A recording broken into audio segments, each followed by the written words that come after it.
Hello दोस्तों, स्वागत है आपका मेरे YouTube चैनल इंजीनियरिंग टेक में। और आज की वीडियो बहुत ज़्यादा खास होने वाली है क्योंकि आज की वीडियो है ऑप्टिकल फाइबर के ऊपर। ऑप्टिकल फाइबर के बारे में हमारे बहुत सारे दोस्त जानते हैं कि ऑप्टिकल फाइबर क्या होता है, तो फिर भी मैं आपको एक बार एक्सप्लेन कर देता हूँ कि ऑप्टिकल फाइबर एक्चुअल में होता क्या है। बेसिकली ऑप्टिकल फाइबर एक ऐसा डिवाइस है, एक ऐसी युक्ति है जिसका उपयोग एक स्थान से दूसरे स्थान पर इंफॉर्मेशन को बहुत ही क्विकली एक्यूरेसी के साथ ट्रांसमिट किया जाता है, भेजा जाता है। और ऑप्टिकल फाइबर में जो आपकी इंफॉर्मेशन होती है उसका कहीं भी लॉस नहीं होता है। ठीक है, अपन को बस इसके बारे में इतना ही पता होता है कि ऑप्टिकल फाइबर ऐसा होता है, पर हम इसको आज थोड़ा सा ब्रीफ में पढ़ने वाले हैं। इसके कुछ टाइप हैं, अपन वो देखते हैं और उससे अपने को बहुत सारी चीज़ें पता चलने वाली हैं। ठीक है, स्टार्ट करते हैं वीडियो को बिना किसी डिले के। ठीक है, ऑप्टिकल फाइबर में इंटरफेस चैनल, रिपीटर, और ये ऑप्टिकल फाइबर दिख रहे होंगे आपको। ऑप्टिकल फाइबर यानी कि ये वाला channel coupler, channel source, modulator, optical detector, amplifier, processing और आउटपुट मैसेज, और ये है बीच में रिपीटर। अभी आपको ये पूरा का पूरा डायग्राम, ब्लॉक डायग्राम समझ में नहीं आ रहा होगा, मुझे पता है, पर जैसे हम इसको आगे देखेंगे तो आपको ये चीज़ ऑटोमेटिकली समझ में आ जाएगी। स्टार्ट करते हैं वीडियो को।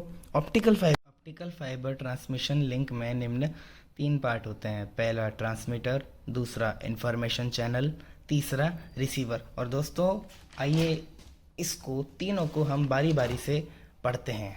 ठीक है, यह सिस्टम का इनपुट पार्ट होता है। इसके निम्न एलिमेंट होते हैं। ट्रांसमीटर सिस्टम का इनपुट पार्ट होता है। इनपुट पार्ट यानी कि इस पार्ट से हम हमारे मैसेज को ट्रांसमिट करते हैं। यहाँ से मैसेज को अपलोड किया जाता है ताकि वो रिसीवर तक पहुँचे। और इसके कुछ एलिमेंट हैं, आइए एक एक करके देखते हैं। Message origin. Generally message origin एक टाइप का ट्रांसड्यूसर होता है। तो ये एक टाइप का ट्रांसड्यूसर होता है जो कि नॉन इलेक्ट्रिकल सिग्नल को इलेक्ट्रिकल सिग्नल में कन्वर्ट करता है। मैसेज ओरिजिन का मेन काम क्या होता है? ये नॉन इलेक्ट्रिकल सिग्नल को इलेक्ट्रिकल सिग्नल में कन्वर्ट कर देता है। मॉड्यूलेटर, यह ई का मतलब है इलेक्ट्रिकल सिग्नल को प्रॉपर फॉर्मेट में कन्वर्ट करता है। प्रॉपर फॉर्मेट का मतलब है कि आपने कोई इलेक्ट्रिकल मैसेज सेंड किया। अब हमको नहीं पता कि इलेक्ट्रिकल मैसेज के अंदर क्या चीज़ है, वो वीडियो है, ऑडियो है या क्या है, पर वो उसको एक प्रॉपर फॉर्मेट में कन्वर्ट करेगा। और एक प्रॉपर फॉर्मेट में कन्वर्ट करने के बाद में हम उस चीज़ को फाइंड कर सकते हैं कि एक्चुअल में ये मैसेज है क्या। इसके साथ ही यह सिग्नल में कैरियर वेव भी ऐड करता है। कैरियर वेव ऐड करने का मतलब होता है उस सिग्नल को मॉड्यूलेट करना। हमने डिजिटल कम्युनिकेशन में ये चीज़ पढ़ी थी कि मॉड्यूलेटर क्या होता है और उसकी प्रोसेसिंग क्या होती है। मॉड्यूलेट करना किसी सिग्नल को, सिंपल सिग्नल में कैरियर वेव को ऐड करना मॉड्यूलेशन कहलाता है। और इसको हमने मॉड्यूलेट किया है मॉड्यूलेटर के द्वारा। ठीक है, अब है कैरियर सोर्स। उस वेव को जनरेट करता है जिस पर इंफॉर्मेशन अपलोड होती है। जो कैरियर सोर्स है उस वेव को जनरेट करता है, एक ऐसी वेव जनरेट करता है जिसके ऊपर इंफॉर्मेशन को अपलोड किया जा सकता है। यानी कि इंफॉर्मेशन अपलोड करने के लिए एक नई वेव को ये जनरेट करता है। इस वेव को कैरियर कहा जाता है। बेसिकली कैरियर का मतलब ये हुआ कि आपकी जो इंफॉर्मेशन है वो उस कैरियर पे जाएगी। इसको दूसरे एग्जाम्पल से समझे तो कैरियर एक सड़क है और उसके ऊपर चलने वाली साइकिल एक वेव है जो कि कैरियर सोर्स ने जनरेट करी है। फाइबर ऑप्टिक सिस्टम में लेज़र का यूज़ किया जाता है। आप इस चीज़ का ध्यान रखिए कि फाइबर ऑप्टिक सिस्टम में लेज़र का यूज़ किया जाता है बिकॉज ये चीज़ ऑब्जेक्टिव में और एमसीक्यू में सिंगल मार्क में भी पूछी जाती है। ठीक है, यह ऑप्टिकल ऑसिलेटर कहा जाता है। यानी कि लेज़र का यूज़ करना ऑप्टिकल ऑसिलेटर कहा जाता है। यह सिग्नल फ्रिक्वेंसी प्रोवाइड करवाते हैं, इससे लॉन्ग डिस्टेंस मैक्स पावर के साथ उसे ट्रांसमिट कर सकें। यह सिग्नल फ्रिक्वेंसी प्रोवाइड करवाते हैं। सिग्नल फ्रिक्वेंसी प्रोवाइड का मतलब है कि जब आप सिग्नल को ट्रांसमिट करते हो तो वो इसकी एक एक्यूरेट फ्रिक्वेंसी को प्रोवाइड करता है, इससे लॉन्ग डिस्टेंस मैक्स पावर के साथ ट्रांसमिट कर सकते हैं।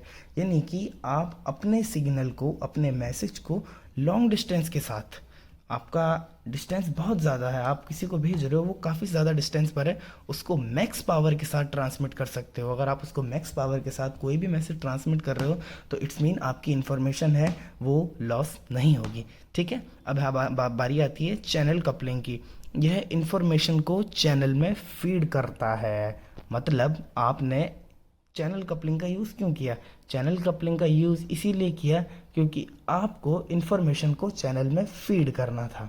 यह एक प्रकार का लेंस होता है जो कि सिग्नल को ट्रांसमिट एंड से चैनल की ओर डायरेक्ट करता है, यानी कि एक लेंस की तरह काम करता है भाई साहब ये, और सिग्नल को ट्रांसमीटर एंड से चैनल की ओर डायरेक्ट करता है। इसकी डिज़ाइन प्रॉपर होती है ताकि सिग्नल का एंगल व ट्रांसमिशन प्रॉपर हो। अगर इसकी डिज़ाइन को ठीक नहीं रखा गया तो इसका एंगल और ट्रांसमिशन प्रॉपर नहीं हो पाएगा। सो इसकी डिज़ाइन को और एंगल को ट्रांसमिशन के लिए अगर आप चाहते हैं ट्रांसमिशन अच्छा हो तो सही रखना पड़ेगा। ठीक है, और अब दूसरा टॉपिक आता है अपना इंफॉर्मेशन चैनल। इंफॉर्मेशन चैनल क्या बोलती है? यह ट्रांसमीटर व रिसीवर के बीच का पाथ होता है। इंफॉर्मेशन चैनल बहुत ही इंपॉर्टेंट चीज़ होती है। जैसे कि हमने ब्लॉक डायग्राम में देखा कि इंफॉर्मेशन चैनल यानी कि ये वाला पार्ट, जो कि इंफॉर्मेशन चैनल ट्रांसमीटर व रिसीवर के बीच का पाथ होता है। ऑप्टिक फाइबर में ग्लास या प्लास्टिक का फाइबर चैनल होता है, यानी कि जो आपकी ऑप्टिकल फाइबर यूज़ करी जाती है या तो उसमें ग्लास या प्लास्टिक का फाइबर चैनल होता है। इसे इसीलिए सिलेक्ट किया जाता है क्योंकि एक्यूरेसी के साथ लॉन्ग डिस्टेंस तक सिग्नल को ट्रांसमिट किया जा सकता है। ऑप्टिकल फाइबर का यूज़ हम इसीलिए करते हैं क्योंकि हम हमारे मैसेज को लॉन्ग डिस्टेंस पर और एक्यूरेसी के साथ ट्रांसमिट कर सकते हैं। डिजिटल सिस्टम के लिए बीच में रिपीटर्स लगा दिए जाते हैं। यह रिपीटर्स वीक व डिस्टॉर्टेड ऑप्टिकल सिग्नल को इलेक्ट्रिक फील्ड में कन्वर्ट करते हैं। ये जो रिपीटर्स हैं वीक व डिस्टॉर्टेड सिग्नल को, ऑप्टिकल सिग्नल को, जो वीक सिग्नल होता है उसको इलेक्ट्रिकल सिग्नल में कन्वर्ट करने का काम करते हैं ताकि स्ट्रेंथ को इंक्रीज कर ट्रांसमिशन किया जाए। अगर आपके किसी भी सिग्नल की स्ट्रेंथ कम होगी तो उसको ट्रांसमिट करने में बहुत ज़्यादा दिक्कत आएगी। ठीक है, तो रिपीटर क्या काम करता है? उस सिग्नल की स्ट्रेंथ को इंक्रीज कर देता है ताकि ट्रांसमिशन का काम इजीली और अच्छे स्केल पर हो पाए। ठीक है, अब बारी आती है रिसीवर की। सो रिसीवर अपने आप में एक बहुत ही महत्वपूर्ण रोल रखता है क्योंकि आपने मैसेज तो सेंड कर दिया, अब रिसीवर भी तो होना चाहिए जो उस मैसेज को, जो उस इंफॉर्मेशन को रिसीव कर ले, उसको गेट करे। ठीक है, सो पढ़ते हैं अबाउट रिसीवर। यहाँ सिग्नल को रिसीव किया जाता है, इसके कुछ एलिमेंट होते हैं। ठीक है, पढ़ते हैं ऑप्टिकल डिटेक्टर। इससे ऑप्टिकल सिग्नल को डिटेक्ट किया जाता है। ऑप्टिकल डिटेक्टर में क्या होता है? ऑप्टिकल फाइबर के थ्रू भेजा गया जो भी सिग्नल है उसको डिटेक्ट किया जाता है। यह ऑप्टिक वेव को फोटो डिटेक्टर की हेल्प से इलेक्ट्रिक करंट में चेंज करता है। किस में चेंज करता है? ऑप्टिक वेव को। जो आपने ऑप्टिक वेव बेसिकली यहाँ पर है सिग्नल। ठीक है, ऑप्टिक वेव को, सिग्नल को फोटो डिटेक्टर की हेल्प से, यानी कि इलेक्ट्रिक करंट में कौन कन्वर्ट कर रहा है? फोटो डिटेक्टर कर रहा है। सो इस पॉइंट को भी आप स्टार बना लीजिए और अपनी कॉपी में लिख लीजिए क्योंकि ये भी बहुत ही ज़्यादा इंपॉर्टेंट है। ऑप्टिकल सिग्नल पावर के अकॉर्डिंग जनरेट होता है। जो ऑप्टिकल सिग्नल है आपका, जो भी आपने ऑप्टिकल सिग्नल दिया है, जो भी आप भेज रहे हो, वो पावर के अकॉर्डिंग जनरेट होता है। इसका आउटपुट फिल्टर करके इसको एम्पलीफाई किया जाता है। सो ठीक है, आगे देखते हैं। एम्पलीफायर डिटेक्ट सिग्नल को सुटेबल एम्पलीफायर द्वारा एम्पलीफाई किया जाता है। एक डिटेक्टेड सिग्नल को एम्पलीफाई करना भी बहुत ज़्यादा इंपॉर्टेंट होता है। सिग्नल प्रोसेसिंग देखते हैं।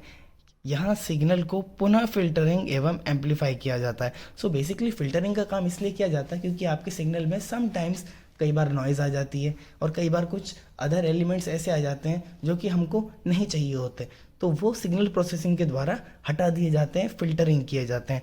अब आता है मैसेज आउटपुट। यहाँ प्राप्त सिग्नल को इलेक्ट्रिक सिग्नल व साउंड सिग्नल व विजुअल सिग्नल में कन्वर्ट किया जाता है। यहाँ प्राप्त सिग्नल को इलेक्ट्रिकल सिग्नल में, हमको नहीं पता कि जो भी सिग्नल हमको भेजा गया है, सेंडर ने जो भी भेजा है, वो किस टाइप का है, वो वीडियो फॉर्म का है, वो इलेक्ट्रिकल सिग्नल है, वो विजुअल सिग्नल है या साउंड सिग्नल है, हमको कुछ नहीं पता। सो मैसेज आउटपुट का काम क्या है? प्राप्त सिग्नल जो भी आपने प्राप्त किया, अगर वो इलेक्ट्रिकल होगा, अगर वो साउंड होगा, अगर वो विजुअल यानी कि देखने वाला अर्थात वीडियो फॉर्म में होगा, तो वो उसको कन्वर्ट कर देगा। सो आज के लिए बस इतना ही, और ऑप्टिकल फाइबर के बारे में हम थोड़ा बहुत अगले सेशन में पढ़ेंगे। और तब तक के लिए इस चैनल पर अगर आप नए हैं तो इसको सब्सक्राइब कर दीजिए, घंटा दबा दीजिए, और इसी प्रकार के अपडेट्स के लिए और भी स्टडी मटेरियल अगर आपको चाहिए तो उस चैनल को लाइक करें, सब्सक्राइब करें। टाटा। तो दोस्त, आज की वीडियो में बस इतना ही। उम्मीद करता हूँ कि आपको ऑप्टिकल फाइबर और उसके 3 अलग अलग रेफरेंसेस पसंद आए होंगे। आप चैनल पर नए हो तो घंटा दबा दो, लाइक कर दो, और जो भी आपके दोस्त हैं, जो भी आप चाहते हो कि आप उनकी हेल्प कर सकते हो, तो ये वीडियो उन तक पहुंचाओ। और दूसरी बात, अगर आपको कोई टॉपिक इंजीनियरिंग डिप्लोमा से, बीटेक से रिलेटेड अगर आपको जानना है तो वो मेरे को कमेंट बॉक्स में सरका दो, ताकि मैं उस पर जल्दी से जल्दी वीडियो बनाकर आपकी हेल्प कर पाऊँ। So thank you.